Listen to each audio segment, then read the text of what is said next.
యేసు రక్తమే జయం పరిచర్య. Praise the Lord. ఫిబ్రవరి 26వ తేదీ 2025. ఈరోజు దేవుని వాక్యము. కాగా దేవుడు తన ఐశ్వర్యము చొప్పున క్రీస్తు యేసునందు మహిమలు మీ ప్రతి అవసరమును తీర్చును. ఫిలిప్పీయులకు రాసిన పత్రిక 4వ అధ్యాయం 19వ వాక్యము. దేవుడు తగిన సమయమందు మిమ్మును హెచ్చించునట్లు ఆయన బలిష్టమైన చేతి క్రింద దీన మనస్కులై యుండుడి.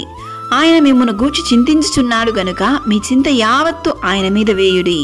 దేవుని యందు భయభక్తులు కలిగి ఉండుట వినయమునకు ప్రతిఫలము. ఐశ్వర్యమును ఘనతయు జీవమును దాని వలన కలుగును. ఈరోజు వాక్యం వింటున్న ప్రియ సహోదరి సహోదరులారా, నన్ను బలపరచువాని యందే నేను సమస్తము చేయగలను అనే నమ్మకం, విశ్వాసం మనలో ఉన్నట్లయితే, దేవుని సన్నిధిలో మోకరించినట్లయితే, దేవుడు ఖచ్చితంగా మీ యొక్క ప్రతి హృదయ వాంఛలను, మీ అవసరతలను, మీ సహాయాన్ని ఆయన అందజేయును.